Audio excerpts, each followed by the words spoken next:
Bonjour à toutes et tous. D'abord à tous ceux qui ont accepté de donner leur point de vue sur notre manifeste de l'économie sociale et solidaire,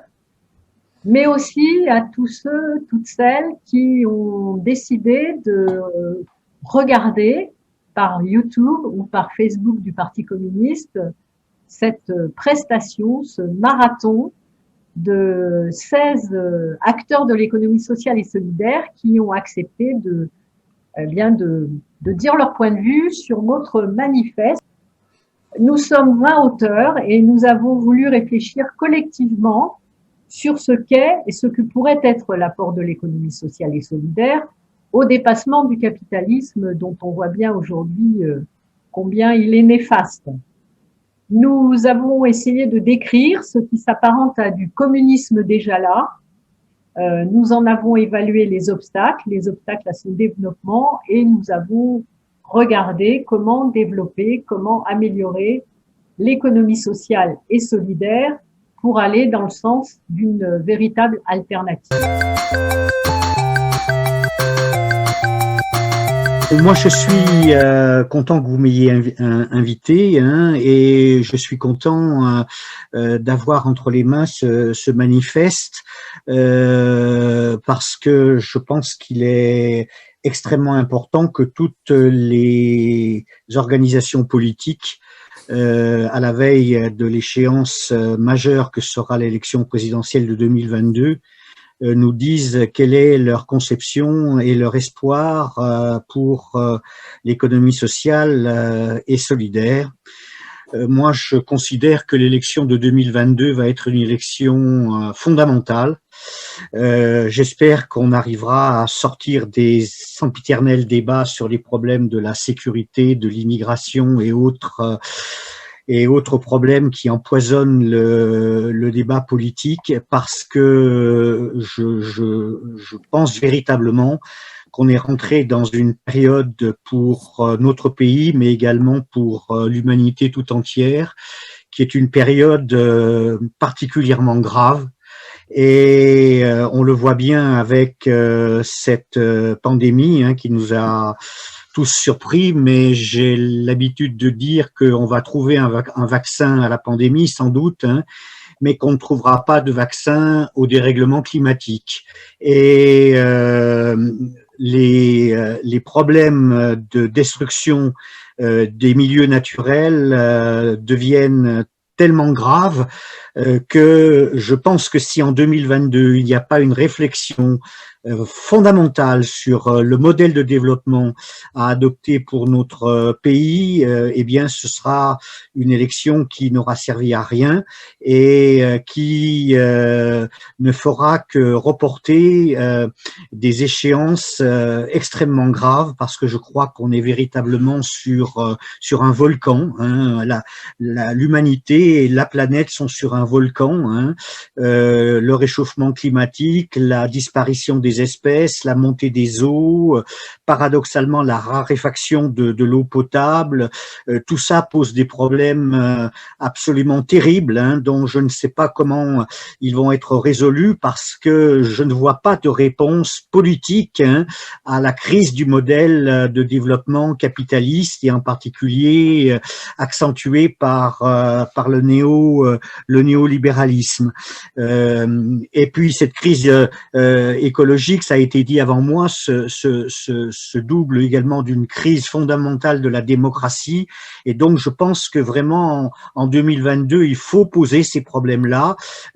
parce que il y a urgence, quoi. Enfin, il y a urgence pour la planète, pour l'humanité tout entière, pour nous, pour nos enfants, et donc on peut pas louper ce rendez-vous.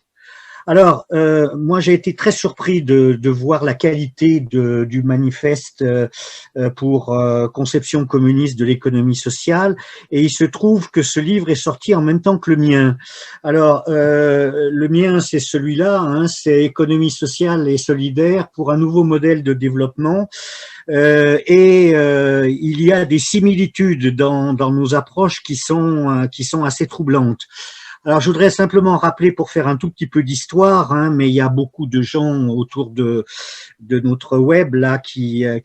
ont traversé cette période avec moi, à mes côtés, hein, que c'est en 1984 que François Mitterrand a décidé de créer un secrétariat d'État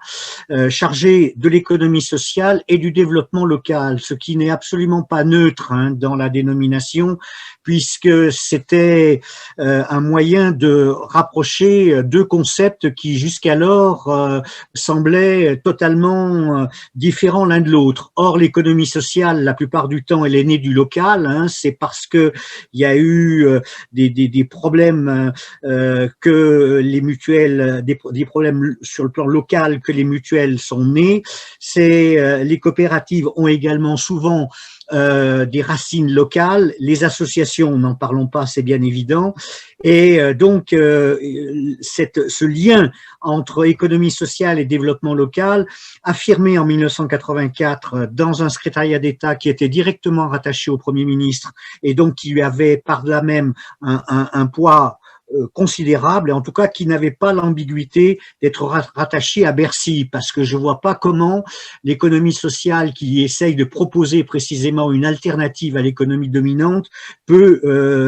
et je crois que Benoît Hamon en a suffisamment souffert, hein, être sous le même toit que les technocrates de Bercy et les néolibéraux de Bercy. Alors, en 1984, hein,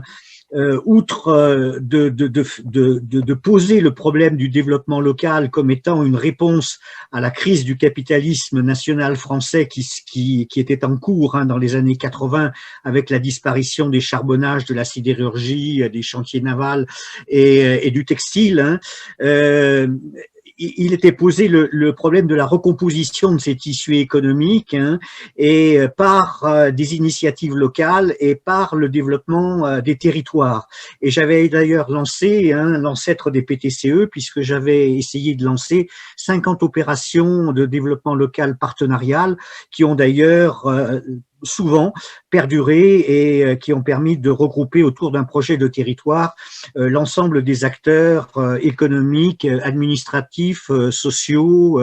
et politiques. Bien, j'avais essayé également pendant mon ministère, qui n'a quand même pas été très facile parce que j'ai dû affronter toute une série de tempêtes, hein. L'effondrement de la FNCC, c'est en 1985, la crise de la verrerie ouvrière d'Albi, emblématique puisqu'elle avait été créée par Jean Jaurès, c'est également en 1984, et puis la disparition de Tourisme et Travail, c'est également dans ces années-là. Donc, j'ai été obligé véritablement de jouer les réparateurs, hein, avant de pouvoir bâtir des principes de revalorisation par les politiques publiques du secteur de l'économie sociale et solidaire, enfin, qui était d'abord l'économie sociale, hein, en particulier par le fait que j'ai systématiquement essayer de conventionner avec les têtes de réseau pour qu'ils puissent avoir les moyens de leur développement. Alors, mon livre donc part de l'histoire de 1984-86, donc de mon secrétariat d'État, pour montrer quand même l'importance des contextes politiques par rapport au développement du secteur de l'économie sociale et solidaire, parce qu'on se rend compte avec le recul que ces trois gouvernements de gauche qui ont permis quand même ces dernières années des progrès significatifs dans le développement de l'ESS. Hein. Mon secrétariat d'État, hein, je veux pas paraître trop prétentieux, hein, mais enfin je crois qu'il a joué un rôle important, d'autant plus que c'était le premier de l'histoire de la République. Ensuite, il y a eu le gouvernement Jospin et l'arrivée de l'économie solidaire par Guy Asquette. Et enfin, il y a eu l'arrivée de Benoît Hamon comme ministre, hein, cette fois-ci reconnu comme tel, dans le quinquennat de François Hollande. Et c'est vrai que le travail que Benoît a fait en en rédigeant la loi du 31 juillet 2014 est un travail absolument remarquable, que j'examine d'ailleurs dans mon bouquin, dont je fais l'analyse, et avec parfois quelques réticences, comme celle que Jean-Louis, mais on en a suffisamment parlé à Dijon, a faite sur le problème de l'entrepreneuriat social et des risques qu'il peut comporter quant aux valeurs de l'économie sociale. Ensuite, je fais un compte-rendu de l'économie sociale actuelle, en étant bien sûr extrêmement critique sur la période que nous sommes en train de traverser depuis la présidence de Macron, mais qui avait commencé un petit peu, hélas, auparavant. Et je suis en particulier très critique sur le social business, et je suis particulièrement, j'ai sorti en particulier les griffes contre le groupe SOS, qui me paraît véritablement le contraire de tout ce qui est nos valeurs et nos convictions sur le plan de l'économie sociale. On voit bien que à l'heure actuelle, on a rétabli un secrétariat d'État. Elle essaye de faire des choses, Olivia Grégoire, mais elle est noyée dans un gouvernement qui est ultra-libéral. Donc, c'est véritablement faire de la réparation et non pas du développement de l'économie sociale. Alors, il y a une deuxième partie de mon bouquin, on n'en a pas parlé et ça manque effectivement dans le manifeste, c'est la dimension internationale, parce que moi, je suis très présent sur les pays du Maghreb qui sont en train d'adhérer à l'économie sociale et solidaire comme modèle de développement, puisqu'il y a une loi cadre qui vient d'être votée en Tunisie, il y a une loi cadre qui est en train d'être préparée au Maroc, qui joue un rôle d'ailleurs de leader dans le développement des politiques de l'économie sociale sur l'ensemble du continent africain. Et puis, lorsqu'on bascule de l'autre côté du Sahel, on voit bien également que ça bouge beaucoup au niveau du Sénégal, au niveau du Togo, au niveau du Burkina, au niveau de la Côte d'Ivoire. Et là, je pense que la France, avec l'expérience qu'elle a de l'économie sociale et solidaire sur le plan historique, pourrait jouer un rôle extrêmement important dans la consolidation du secteur de l'économie sociale dans ces pays africains, parce que l'un des grands enjeux, je pense, des années qui vont arriver, c'est le problème du développement ou non du continent africain. Enfin, je termine mon bouquin sur la crise systémique, ce que j'appelle la crise systémique, dont que j'ai déjà un petit peu évoqué, qui est véritablement la crise du système capitaliste, qui, à force d'exploiter les hommes et à force d'exploiter les ressources naturelles, vient dans une impasse majeure, dont je ne vois pas d'ailleurs comment il va s'en sortir, et si ce n'est au prix de crises à répétition et d'inégalités sociales de plus en plus dures à supporter pour les plus défavorisés. C'est-à-dire qu'il y a une sortie de la crise du néolibéralisme qui risque de se faire de façon très autoritaire, extrêmement brutale et extrêmement dure. Et il y a aussi la possibilité de sortir de cette crise si on arrive à imposer notre modèle, parce qu'il n'y a pas d'autre modèle à l'heure actuelle sur le marché, permettez-moi cette expression, que le modèle néolibéral, le modèle du capitalisme libéral, et puis le modèle de l'économie sociale et solidaire. C'est pour ça que j'ai été très intéressé par tout ce qui est dit autour de la page 123 du manifeste, où vous opposez très bien ce qui divise l'économie sociale française à l'heure actuelle entre une économie de réparation que le système capitaliste finalement tolère parce que ça lui permet de mettre des rustines sur les dégâts sociaux qu'il occasionne, et qui est donc la conception macronienne, mais avant d'ailleurs valsiste, de l'économie sociale. Et puis ce que nous voulons, c'est-à-dire une économie sociale de véritable transformation. Et l'économie sociale, elle porte les valeurs de la transformation, parce qu'elles portent des valeurs de démocratie, de gouvernance partagée, de souci de l'environnement, de la volonté d'être solidaire, de lucrativité limitée. Ce sont des sociétés de personnes qui reposent sur la libre adhésion, et donc il faut véritablement rompre avec la fameuse phrase de Margaret Thatcher, hein, « There is no alternative », s'il y a une alternative, et l'alternative, c'est nous qui la représentons. Mais il faut effectivement poser le problème de l'économie sociale comme étant un problème politique, hein, avec l'urgence de dégager un nouveau modèle de développement avant qu'il ne soit trop tard, un nouveau modèle de développement solidaire et écologique, hein,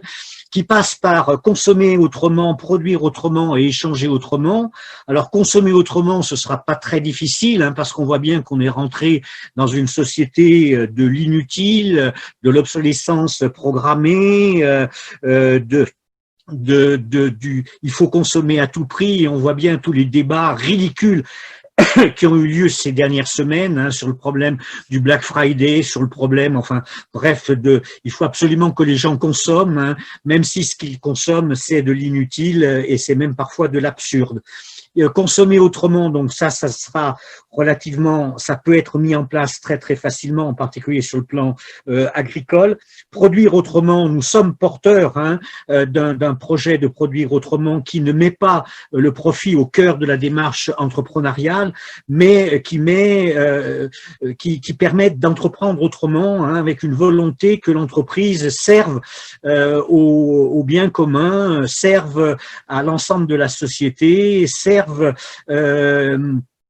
oui, l'ensemble de la société, avec en particulier des principes de gouvernance partagée. Enfin, échanger autrement, nous savons que l'économie sociale et solidaire est dans cette logique, hein, toujours liée au développement local et à l'économie de proximité. Et on a bien vu d'ailleurs ces derniers mois le développement des circuits courts, hein, comme étant une des réponses à une mondialisation capitaliste qui a complètement failli et qui nous amène dans une situation de crise extrêmement grave. Alors, j'ai regardé également les propositions, hein, en particulier à la page 179. Hein, j'ai bien aimé la proposition de l'entreprise de territoire. Hein, j'ai bien aimé également des propositions qui consistent à dire que juridiquement, l'air, l'eau, l'alimentation, le vivant, la santé, l'énergie, la monnaie sont des biens communs et non pas des marchandises, et qu'il faut les gérer démocratiquement. Et puis, j'ai bien aimé également la révision du Code des marchés publics afin de favoriser les entreprises ciblant le service et le bien public, tout comme la redéfinition par la loi du statut des banques coopératives. Voilà. Je pense que je suis allé assez vite, j'espère que j'ai pas été trop confus. Moi, je pense véritablement, pour terminer, hein, qu'on est à une période véritablement de bascule. C'est-à-dire que où on continue comme on continue et on va dans le mur, avec des conséquences que je n'arrive même pas à prévoir, parce que je ne sais pas quelles peuvent être les conséquences du réchauffement climatique, des dérèglements de la nature. Je sais pas où ça peut conduire l'humanité. Je crains même que ça puisse conduire une partie de l'humanité à sa disparition, hein, ce qui serait véritablement, qui est un schéma catastrophe, hein, bien développé par Pablo Servigne quand il parle de comment, dans son livre, comment tout peut s'effondrer. Hein, on en plaisantait presque il y a encore 5 ou 6 ans, puis maintenant on voit bien qu'on y est, hein, dans cette crise systémique. Et donc je pense vraiment qu'on est à un tournant et que c'est à nous d'imposer un autre modèle de développement reposant sur nos valeurs, sur notre éthique, sur ce qu'on a fait, sur ce qu'on sait faire, et qu'il faut le faire extrêmement vite. Et je terminerai, puisque je suis avec mes camarades du PCF, hein, en citant Gramsci, hein, qui disait qu'il fallait toujours opposer au pessimisme de l'intelligence, parce que effectivement, si on regarde autour de nous, on pourrait être que pessimiste, hein, l'optimisme de la volonté, et la volonté, c'est la volonté des acteurs de l'économie sociale et solidaire de changer le monde et de changer notre matrice idéologique. Voilà, merci les amis, merci.